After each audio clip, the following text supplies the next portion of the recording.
When it comes to selling guns without an FFL, most of the people doing that, there's really kind of two people doing that. Number one, you got people straw purchasing things, and then you have others selling their collections at gun shows, that sort of thing. And the straw purchase, that thing has, ATF been on that for a long time. There's nothing new about that. The thing with the gun shows, the collectors selling, that's a new thing. And so far there's been about 700 arrests of people just selling their personal guns. But then suddenly there's this third category that the Amish have kind of created, which is we're just selling guns like we're a gun store, but we're not doing your FFL stuff. And last year, the ATF raided an Amish farm, and one man was arrested for selling thousands of guns. I can't quite find the number. I've searched and searched for it, but generally speaking, every article I read just says thousands of guns that he sold. So the ATF raids an Amish farm. They gather all these guns that he have. I think they apprehended about 600 guns, arrested him, took him to jail. And the question is, well, what happens if, according to the ATF, you're illegally selling thousands of guns? Generally, I would argue you're probably going to go to prison for a long time.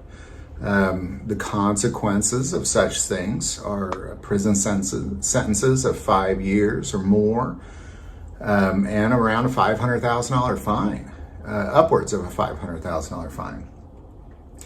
However, as the Amish have now been sentenced, this Amish farmer has now been sentenced, we can kind of see, well, what's the difference if you're an Amish farmer versus you're just a guy selling guns illegally through straw purchases, that sort of thing, thousands of them. Well, according to the courts, what this particular man got was he got $35,000 fine and a year of probation. It's pretty good. It's pretty good because certainly he's made. I mean, you're talking thousands of guns. You're definitely making a good chunk of money there. So $35,000, a little bit of probation. In my argument, would not deter the Amish from continuing this pattern. But apparently this is what happens if you're Amish. It looks like you're better off committing crime as an Amish person than you are a regular civilian.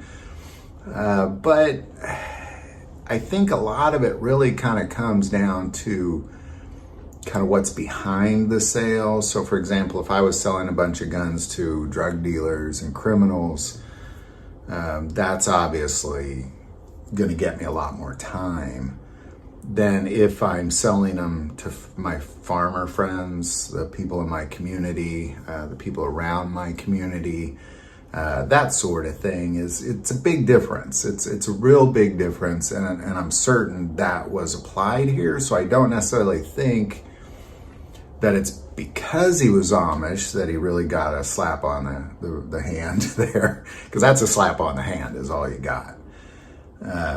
But I believe it's the intention and kind of where those guns went, that sort of thing, that also plays a huge role in why really there wasn't a lot as far as punishment goes. So there you go. Love to know your thoughts or insight on this. Definitely put it below. Do want to take a moment and say that most people watch the channel, hey, they're not subscribers. Click that subscribe button. Greatly increases the algorithm and our ability to get these messages out. That link is below. But the most important part of this channel, we take prayer requests. So please don't ever hesitate to send that in. Thank you for watching this episode of God, Family, and Guns. And as always, love God, love your family, and love guns.